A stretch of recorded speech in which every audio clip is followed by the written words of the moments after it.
I think we'll need to do something with that drummer. He's a bit noisy.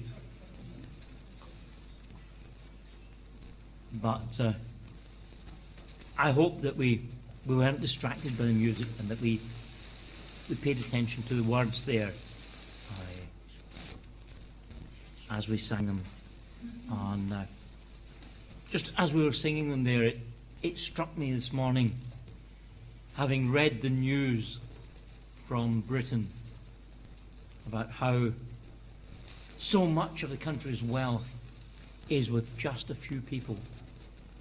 And this year, there are more billionaires than there's ever been. And yet there's more food banks than there's ever been. There's more poverty. There's more distress. But at the other end of the scale, there are those who have riches beyond measure that don't know what to do with them. And try to hide them so that they won't pay tax on them too, which would then be distributed to those less well off. And I just thought that as we read, the rich aren't better than the rest. Yet sometimes we look up to the rich. Sometimes we're prepared to say, well, yeah, there's something different about them. The only thing that's different about people is not their wealth, is not the measure of education. In God's sight, the only thing that's different is whether they love Him or ignore Him. And this morning I trust that we all love Him. If we don't, then let us consider why we should love Him. And if we do love Him, then James has got a lot to say to us in his short book. As we said before, James, who was the half-brother of Jesus Christ, son of Mary and Joseph, whereas Jesus was son of Mary and the Holy Spirit.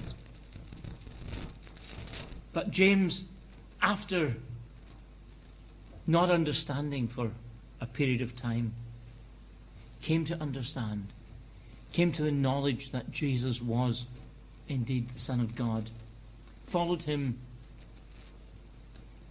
and became a leader of the church. And James then wrote this short book, this short epistle, this short letter to other Christians to help them grow in their faith and to help them understand what was expected of them. And so we come to, last week we looked at the first part of the chapter where we read that favoritism is forbidden. We have not to consider the rich man better. We have not to give him the good seat and let the beggar sit at the back or at our feet or take the scraps from our table. These are the things that were prevalent in Bible times in Jerusalem. The beggars sat at the gates of the temple begging. They weren't allowed in. They were not allowed to enter the courts of the temple. They were unclean. They probably had physical problems. So let's keep them out there. Let them not disturb our worship. And so James was telling the church that last week. That is not acceptable. Just because it's gone on for years, we can't behave like that. And then he moves on to the second part of the chapter, where he speaks about faith and deeds. Where he says, show your faith by what you do. What good is it if you claim to have faith, but have no deeds? Can such faith save a man? He says, suppose, but imagine that someone is without food or clothes and without daily food. If you got to them and say, there, we'll pray for you. Keep warm, keep happy, keep smiling. Don't worry. And go away. There's no faith and there's no action. All you've probably done is upset that person even more than what they were. Go, I wish you well, keep warm and well fed, and does nothing. What good is it? We can't behave like that. In the same way, faith by itself, if it's not accompanied by action, is dead. But someone will say, that's okay, I've got faith, you can have the works. Let's not worry about having it all to each of us. You have some, I'll have the other. Let me read this from the Message Bible. As I was reading this last night, I thought, I'd actually hear a friend of ours speaking this, because it's the way that she speaks. Listen carefully. Isn't it obvious that God talk without God acts is outrageous nonsense? I can already hear one of you agreeing by saying, sounds good. You take care of the faith department. I'll handle the works department.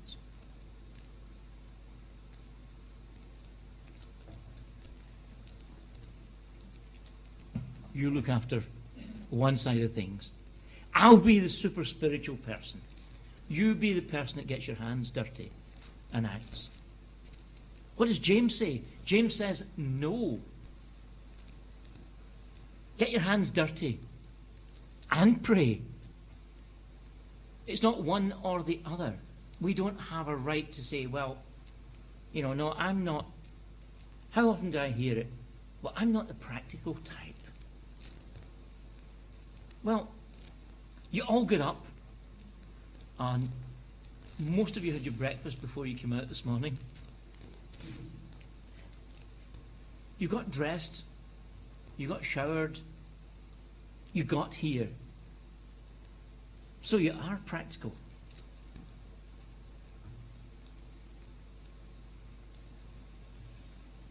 You didn't just think about getting here. You actually did something about it. So there was a bit of work in getting here and getting prepared for this. And James is saying, you need to have both parts. Show me your faith without deeds, and I will show you my faith by what I do. You believe that there's one God, so faith. I believe that there's God. How many people do we meet? And when we say we're a Christian, they say, oh, I believe in God. I have faith. Yes, I don't have a problem with that, says most people. But let me tell you, neither does Satan. He has faith in God.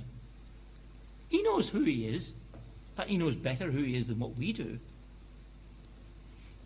The demons believe. And the demons shudder because they realize who it is that they know and believe and understand about. But that's all they do. But for us, James tells us, we have to have action with our faith. Faith without action is no faith at all.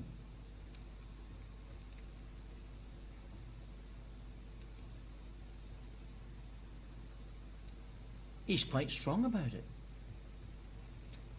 You foolish man. Do you want evidence that faith without deeds is useless?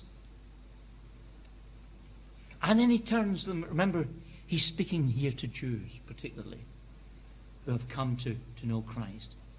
And he turns them back to their history. And he says to them, look back. You all claim to be sons of Abraham.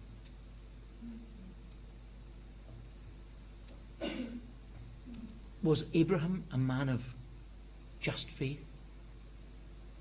Or was Abraham a man of action?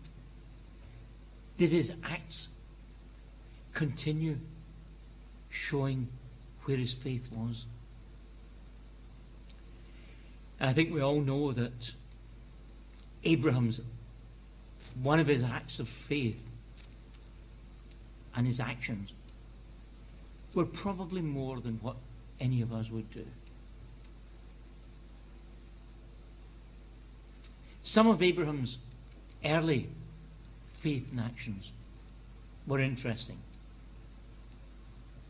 Abraham, living in the land of the Chaldees, was told by God, as an older man, get up and go to the land that I'm going to give you. Where? That would be the first thing we would ask, isn't it? Where? How far is it? Abraham? Okay, Lord. And he turns to the family and the extended family and he says, come on, you lot. We're all going on a journey. And you can just imagine Lot and the rest of them saying, where? So, well, I don't know, but God has said, let's go. So pack up.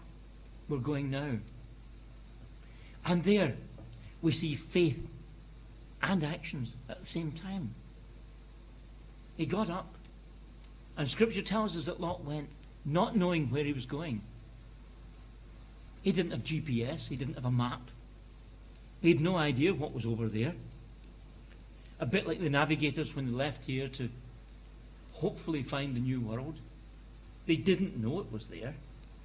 They went out hoping it was, but they went out all the same. Maybe they were expecting riches when they did that.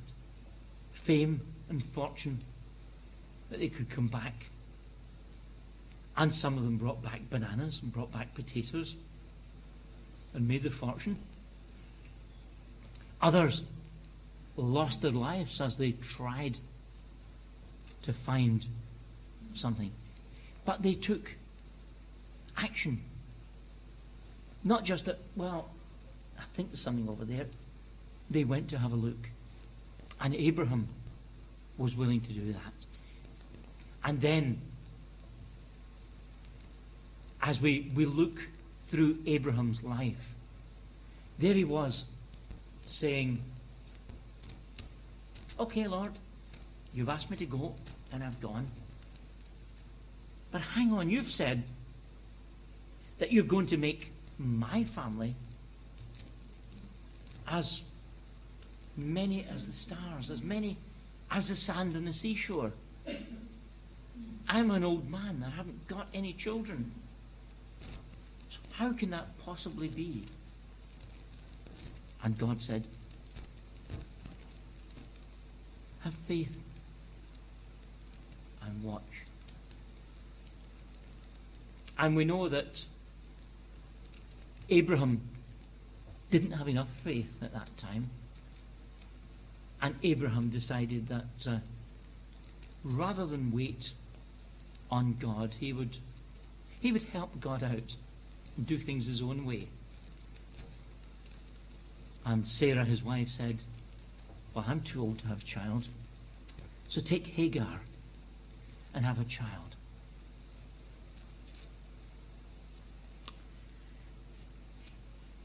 Faith without deeds.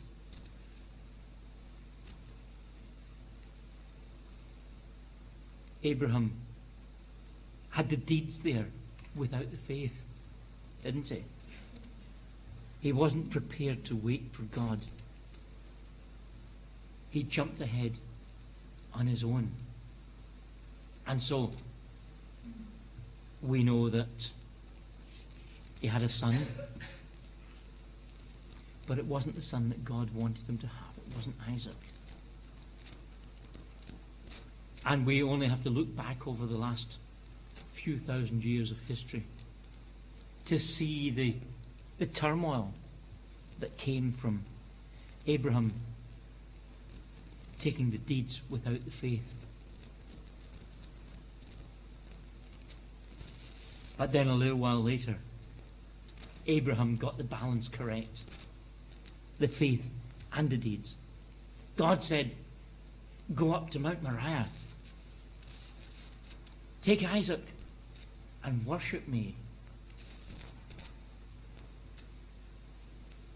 And he went.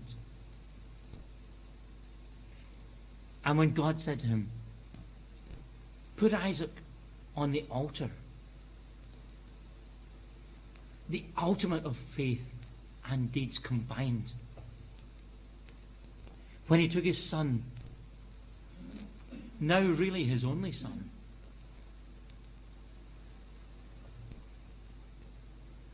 and was prepared to slay him at God's command. The ultimate of faith and deeds. Faith to listen and be prepared to obey. To trust, as we sang, trust and then obey. For there's no other way to be happy in Jesus but to trust and obey. And so that incident in Abraham's life is recorded here for everyone to see how he was prepared to put his faith into action. Of course, we know that God stayed his hand and he didn't have to slay his son. But God tested him to see if his faith was really a faith in action. In the same way, a Rahab, a prostitute, a woman living in Jericho, an outsider in every way to God's family. And yet, when she met men of God, she realized that the one they served was more important. And she was prepared to sacrifice her own life as a traitor. And traitors, I'm sure, in these days were all executed. But she realized that they served the true and living God. And she wanted to be involved. And we know if we read back through that story that she and her family were all saved because of the action that she put in her faith by saving the spies as they went in and seeing that they got out safely out of the city.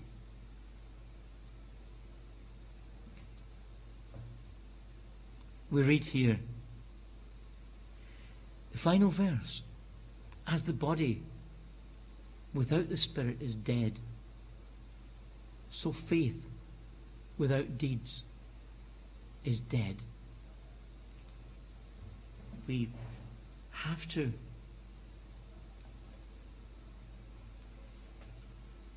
do both. Again, I like this version in the Message. It says, the very moment that you separate body and spirit, you end up with a corpse. I think that's quite straightforward. If you separate body and spirit, you've got a dead body on your hands. Separate faith and works, and you get the same thing. A corpse. A Christian corpse. A dead person who doesn't listen to God when He speaks. Faith and deeds. We have to show our faith in what we do. And we have to get the balance right.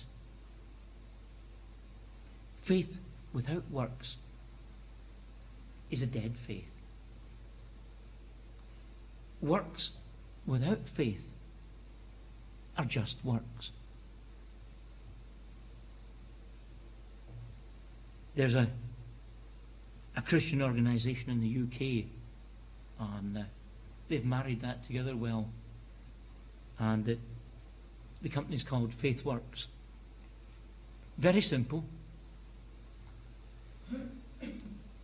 Faith and works together are what leads us on in God's kingdom, what gives us a purpose.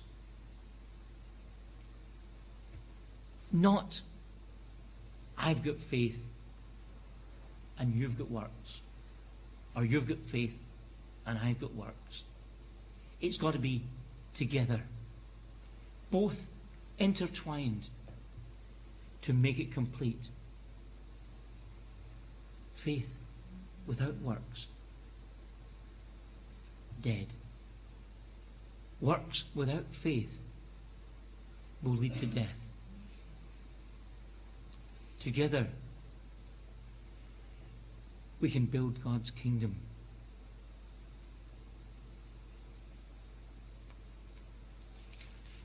These people that this letter was written to, they had a rough time round about them.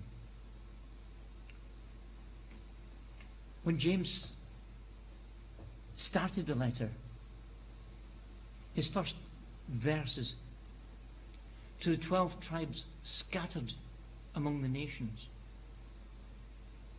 Why were they scattered? They were scattered because of persecution. They were scattered because the world was out to get Christians. Not to become Christians. They were out to get and to destroy Christians. And today we see so much of that in our news bulletins. But these Christians who were scattered because of persecution were still to be active. They weren't to hide away. They weren't to withdraw into their little rooms and just pray and exercise their faith. They were to be active. They were to act day by day and not hide away.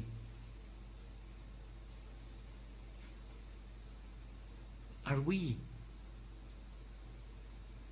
showing our faith by our actions? Faith in action. A faith which works. Let's show our faith by what we do. And let's do our good works because of our faith. Good works on their own are no good. They might help a few people. But God says, your good works on their own are like filthy rags in my sight.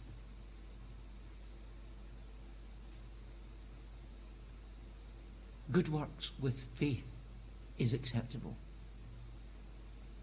Good works without faith is not acceptable. Let's proclaim our faith in what we do. Let's be seen to be unashamed of our faith and to put our faith in action day by day.